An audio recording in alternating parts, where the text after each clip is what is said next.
Tape ident 50 years on, program number 665244, recorded on the 1st of the 8th, 79.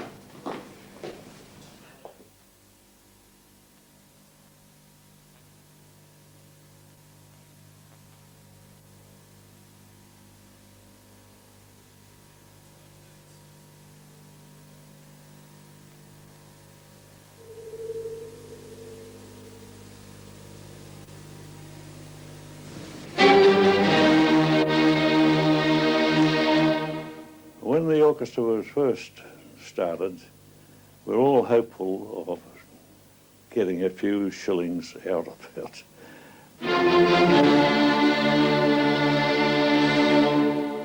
But anyway, we held our first concerts on Sunday afternoons in the Perth Town Hall. And we built up to about 40 to 45 musicians, you see. Musicians have been entertaining the residents of the Swan River colony from the earliest days. Indeed, the first recorded performance of classical orchestral music in Western Australia was given by a group of enthusiastic amateurs in September 1839, only 10 years after the founding of the colony. Over the years, other musicians formed other orchestras, but most soon disbanded. A serious effort to form a professional and permanent symphony orchestra was made in 1929, and some of the players from that orchestra later formed the nucleus of what is now the West Australian Symphony Orchestra. This is the story of that orchestra, as it was and as it is today.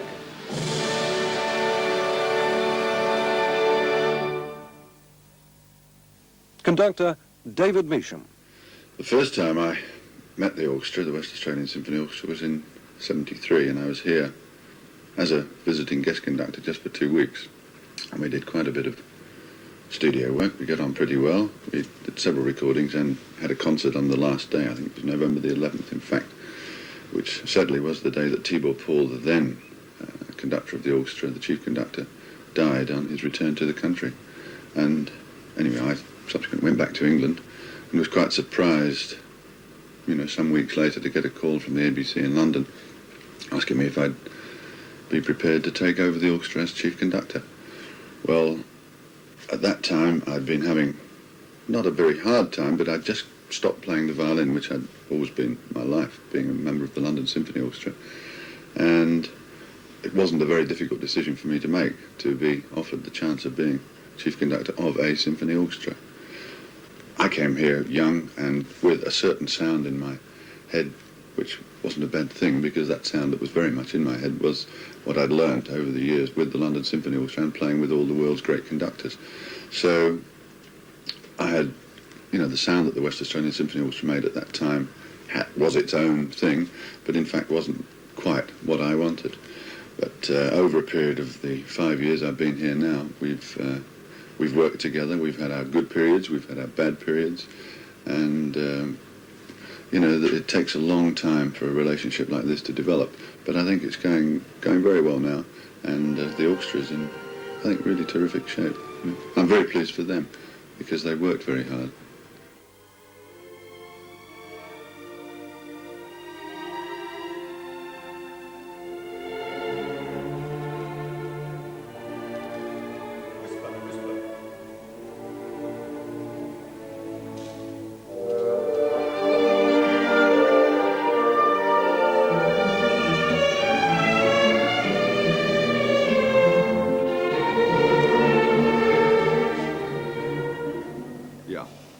Just have the woodwinds, please. Woodwinds.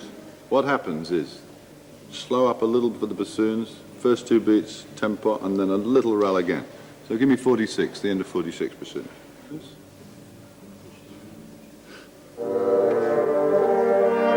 David Measham was born in Nottingham and was given a great deal of encouragement in his musical interests by his parents, both of whom were musically inclined, his mother being a pianist and his father a singing teacher.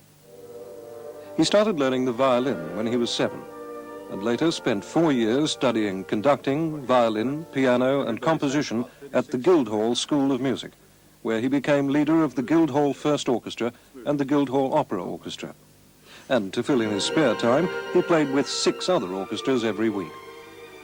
On leaving college, he joined the BBC Symphony Orchestra as its youngest member. In 1967, he was a finalist in the Dmitri Metropolis conducting competition in New York, the same year that he joined the London Symphony Orchestra as principal second violin. It was with that orchestra 4 years later that he made his London conducting debut at the Royal Festival Hall. Since coming to Australia in 1974, he's made many appearances as guest conductor with other Australian and overseas orchestras, and his recordings have earned him 9 Gold Disc Awards.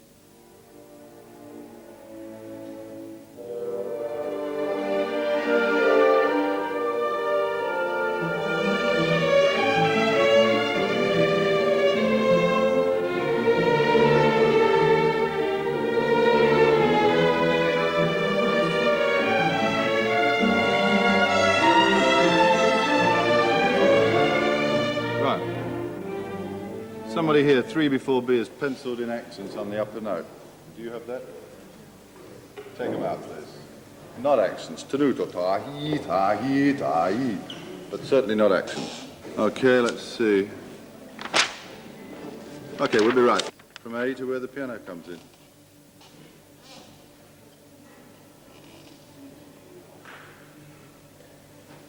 The orchestra spends a lot of its time recording music for future broadcast in the studio. So what we've tried to do since I've been here is to try and vary the work as much as we possibly can.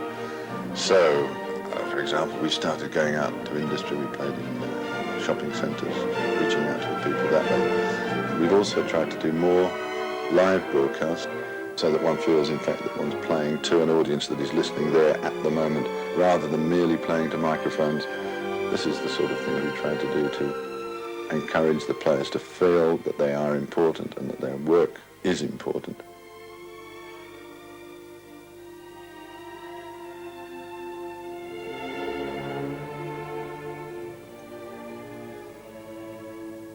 It has been said that no conductor-orchestra relationship can be a democratic one.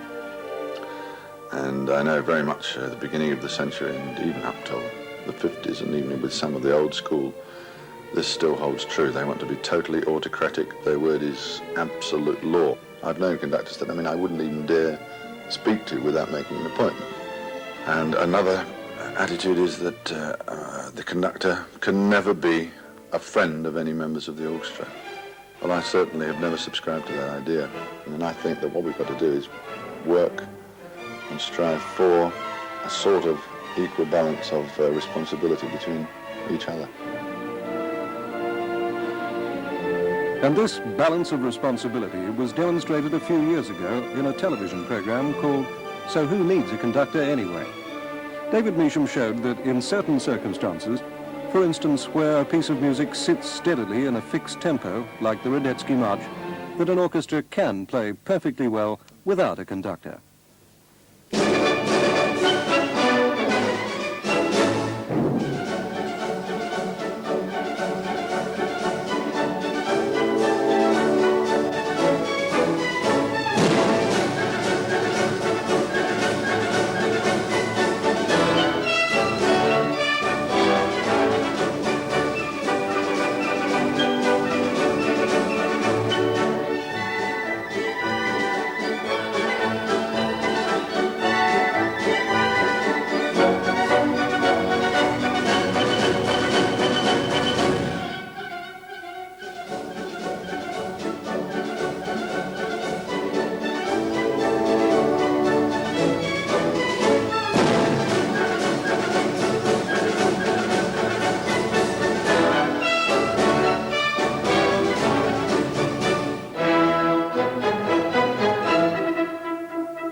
1975 to 1979, the West Australian Symphony Orchestra was unique in Australia in that it had the services of 2 resident conductors through the year. While David Measham was fulfilling overseas contracts, the reins were taken over by Peter Eros.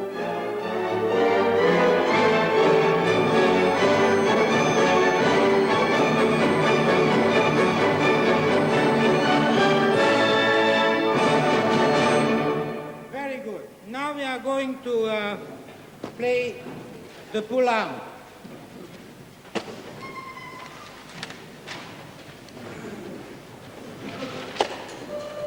Rondo.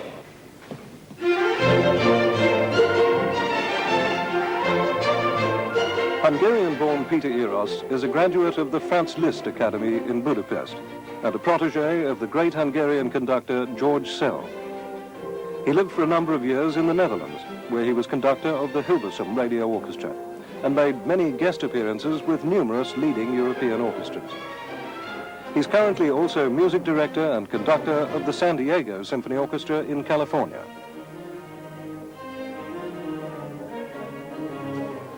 As a conductor of the West Australian Symphony, I'm here between May and September. This is going parallel with my other job in the United States in San Diego, California, where I have the San Diego Symphony for 8 months of the year. I think that in Western Australia, the orchestra became very successful during the last few years, and as I heard, this is one of the orchestras in Australia which don't have any problem of selling tickets. It goes very successful, and I think that programming might be one of the reasons. The programming which is done together with the music department of the ABC and the conductor is more interesting, I think, than it was years ago. Little more bass clarinet, okay? Little more bass clarinet. The relationship of a conductor to the orchestra has actually 2 sides to it, because individually you can be friends, or you can like each other, or you can dislike each other, just as in every human society or on every level of society. You have people you like, you have people you don't like. Now, individually, as persons, the conductor is always tries to be friendly and tries to be helpful, and in some cases I succeed and in some cases I don't.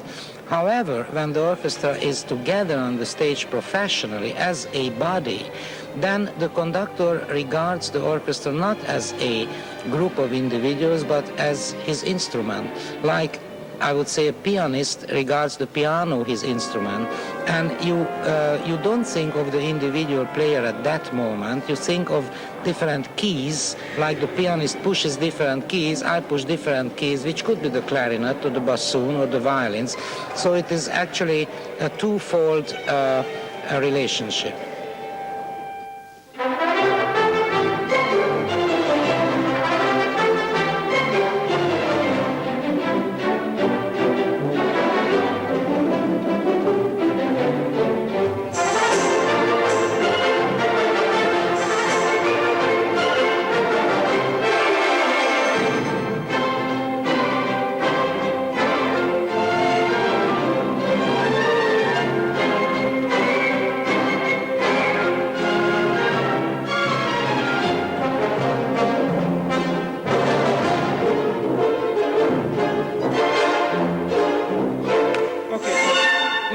Let's see the 6/4 bar. It's not quite together. The 6/4 bar.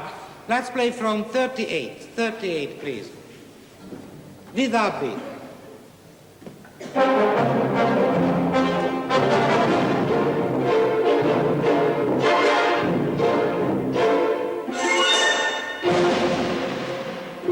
Very good. Thanks very much. Intermission.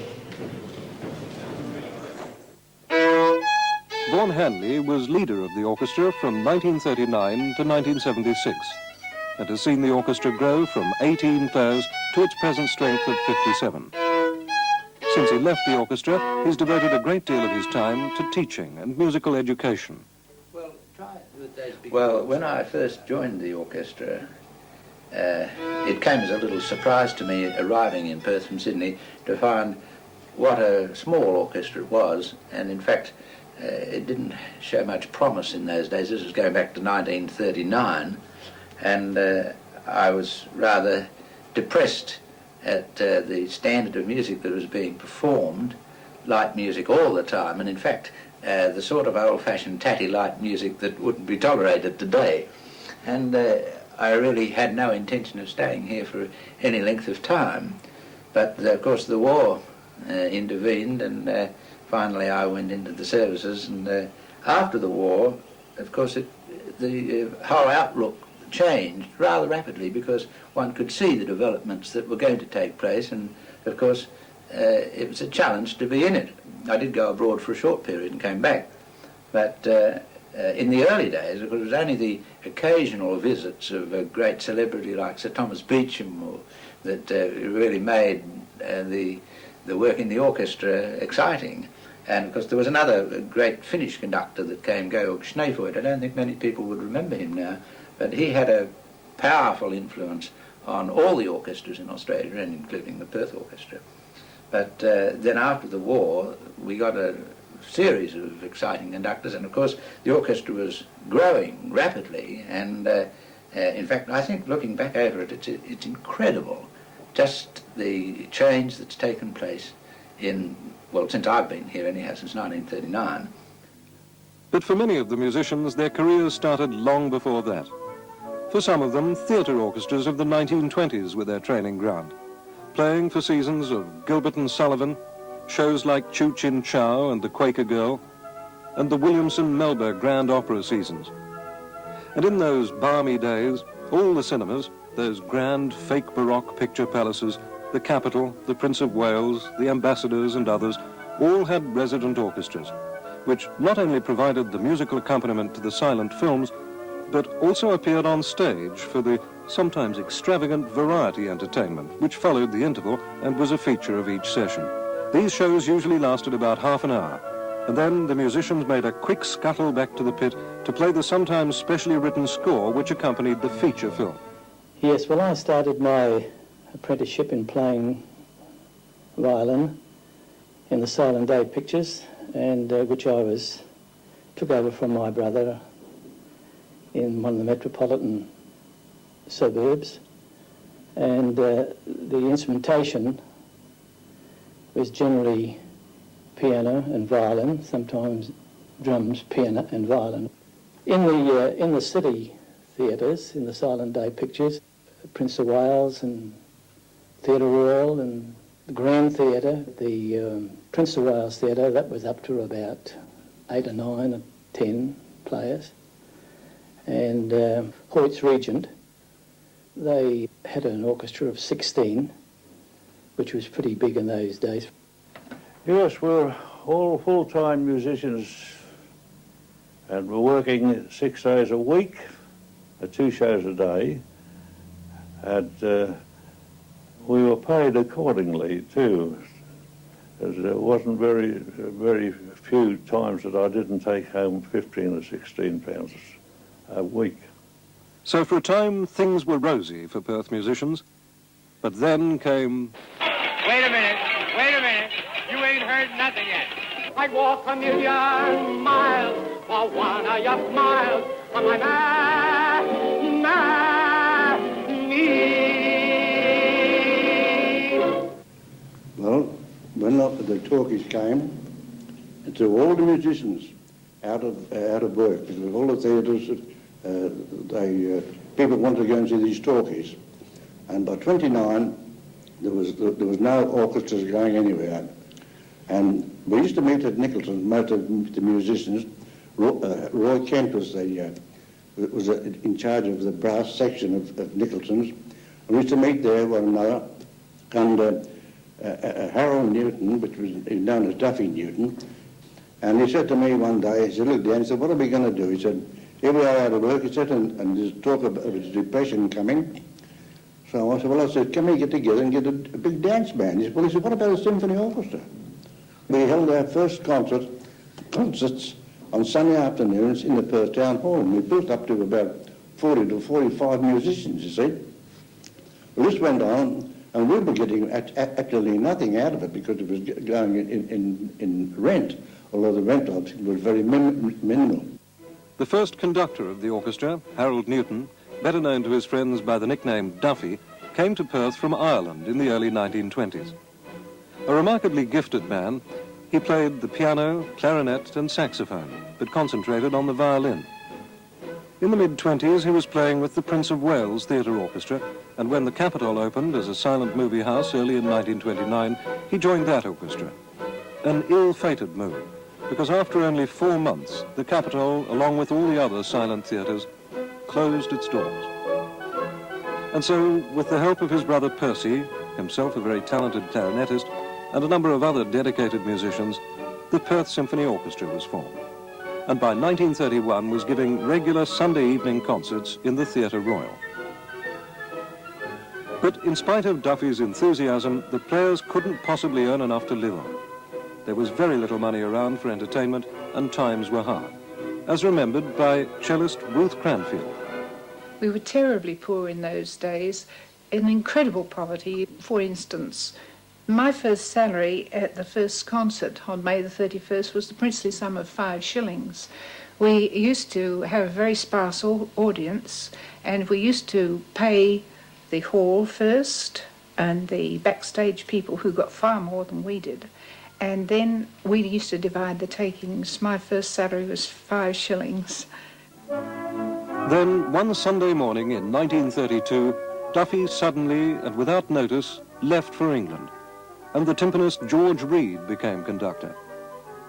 A committee was formed by Professor Ross of the university to try to raise sufficient money to at least cover the cost of hiring His Majesty's Theatre for their fortnightly concerts, but payment to the players was still minimal.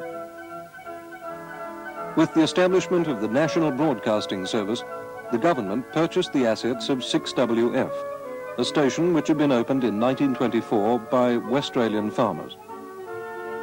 Even in those early days of broadcasting, 6WF had a studio orchestra of part-time players, a number of them being employed by Westralian farmers during the day and playing in the 6WF orchestra in the evening. Later, with the formation of the Australian Broadcasting Commission, it was decided that a permanent studio orchestra was needed, and a number of the players at last had full-time employment. Nelson Burton, a cellist who joined the orchestra in 1932, became the first conductor of this group, which played for regular live radio broadcasts. In 1937, Ernest J. Roberts was appointed conductor, a position he held for 11 years. During this period, the number of concerts increased dramatically, and the size of the orchestra for these public performances was built to between 50 and 60 players. The music critic for the West Australian, Albert Kornweibel, who wrote under the name of Fidelio, remembers some of the problems of being a music critic at that time. Well, I suppose the most difficult job was to strike a happy medium, strike a balance between trying to keep the standards reasonably high and, on the other hand, being fair to the local artists. You couldn't criticize the West Australian Symphony Orchestra, for example, because you found it wasn't quite as good as the Berlin Philharmonic. But then, on the other hand, you were supposed to see that they didn't become too complacent and not care very much whether they had a good standard of performance or not. Henry Cripps, who was appointed resident conductor in 1948, was not only a fine conductor, but also a talented composer who wrote ballet and theatre music and was also responsible for the scores of the Australian films Smithy and Sons of Matthew. From 1950 to 1955, Rudolf Pekarek was the resident conductor. He studied conducting under Václav Talley and was appointed permanent conductor of the Prague Symphony Orchestra. After the war, during which he spent 4 years as a prisoner of the Germans, he sought peace and freedom in Australia. When John Farnsworth Hall was appointed resident conductor in 1955, he inherited an orchestra of 40 permanent players. This increase in the size of the orchestra had been made possible by an injection of funds under a subsidy agreement made in 1950 between the ABC, the West Australian government and various municipal authorities. the orchestra had at last become truly the West Australian Symphony Orchestra. The importance of the country touring at that period in the orchestra's life was very, very important. The people were aware that there was in the capital city an orchestra making music, but they weren't up to the point of including an orchestral concert if they visited Perth, say for holiday or something. So we had to take the orchestra to the people in the country. It was quite exciting, you know. We'd come back from a tour having achieved something. We had probably played to 1,000 children during that short tour, you know, and I could honestly say befriended them. They were encouraged to come and talk to the players and so on. When John Farnsworth Hall retired in 1965, Thomas Mayer was appointed resident conductor. Born in Germany, he later became an American citizen, conducting extensively in Europe, the Americas, and Canada. Before coming to Australia, he appeared in London with the Royal Philharmonic Orchestra and the London Symphony Orchestra, and in Germany with the Cologne Radio Symphony. We first saw him conducting the WASO in October 1965.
Then in January 1973, with the opening of the Perth Concert Hall, the orchestra had a new home. The man to have the honor of conducting the inaugural concert in this new venue was Hungarian-born Tibor Paul. A former student of Zoltán Kodály, he had been appointed resident conductor of the WASO 2 years earlier, in 1971. Your Excellencies, Mr. Prime Minister, Mr. Premier, my Lord Mayor, ladies and gentlemen, on your program it states that the next item will be the serenade to music. However, tonight we have the unexpected pleasure to have with us the distinguished Australian composer John Entell. And we feel, and I'm certain that you will all agree with me, that on this historic occasion, by opening the Perth Concert Hall on Australia Day, the first sound of music on the actual program should be the work of the Australian composer. So you will hear John Entell corroboree first.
Over recent years, the orchestra has had a great deal of success with good quality light music, both for radio and disc. And these examples of yet another facet of the sounds of a symphony orchestra are naturally a highlight of the orchestra's concerts for schools.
4 times a year, the orchestra heads off on its country tours. This year, for the first time, the itinerary has been extended to take in the mining towns of the far northwest, as well as the usual tours through the southwest, north to Geraldton, and east to the centre of the goldfields, Kalgoorlie.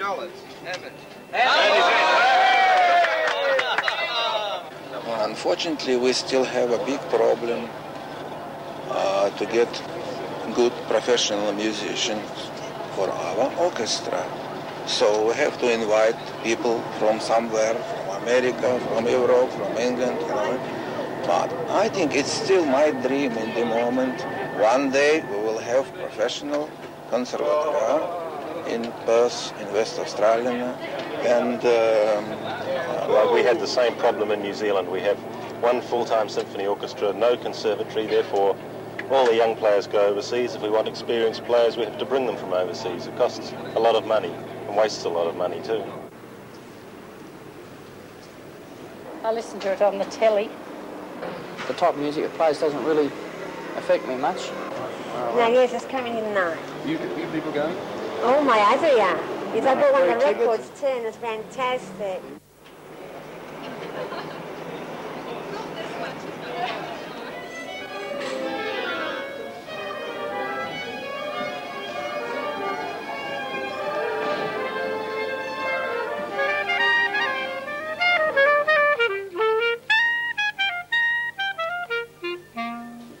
Actually, those phrases were much easier to play when I first joined this orchestra in 1950 because I had a little dance band consisting of my twin sister Jill and brother Ray on drums.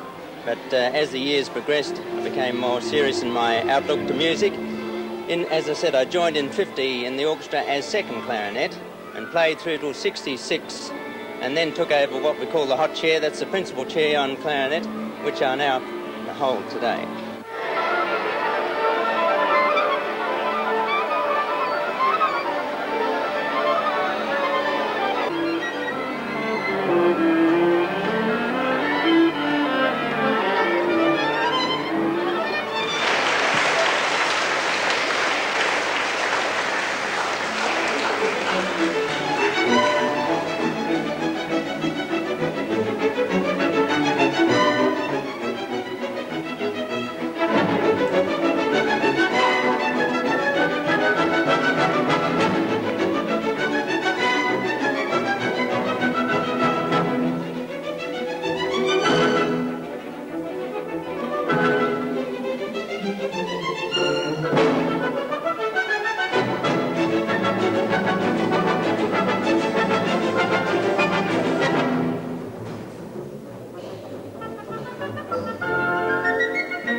What sort of things do you find you enjoy most in these schools programs?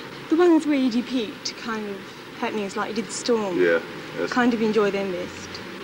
Yeah, I think I like the percussion back there. All the guys got about 6 or 7 or how many ever different instruments they got to play. They've got a lot. I mean, a huge number of instruments. I enjoy. They all seem to be enjoying themselves in the percussion. Yeah, they do. What would your idea of a musician be? What do you expect? I mean, if you hear of a classical musician, what do you expect to see? They kind of get lost in the music. They're not involved in the music. They're too involved in the music to kind of know what's going on around them. Do you think? Some of them might be true. That might be true. Some of them, yes. I think musicians are the type of people who'd rather play music and go and have a round of golf or down the pub Don't for you a beer. believe it?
I think the first Perth Proms was probably one of the highlights of the time that I've been here.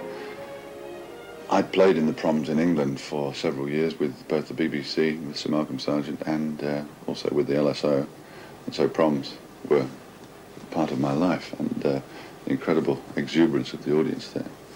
And I thought it would be marvellous to have them here, particularly as we'd got that new entertainment centre, which seemed to me to be the right sort of place to have Proms. And we had, I think, in fact, something like 5,000 a night in the entertainment centre, and this has been bettered in subsequent years. We had a bit of a fight to persuade a few members of the ABC hierarchy to let us, in actual fact, use that enormous place, because there never had been such an enormous venue used for a symphony concert before, and I guess naturally enough they were a little cautious about whether or not we would get the people coming in the thousands.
Yeah, we've got a problem before E. Although the orchestra has made several recordings for commercial release, it has recently made a number of discs for release on an ABC label. The first was the highly successful double album, The Orchestra of the West, which featured a selection of popular classics and themes from films. Following this came a 50th anniversary disc, and the latest, The Orchestra of the West, Volume 2. Yeah. Is that clear? Take it from the top, shall we? From the top, please.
It's been a wonderful experience seeing this orchestra grow to its present stage, and to know that it's going on to greater heights, as I'm sure it will.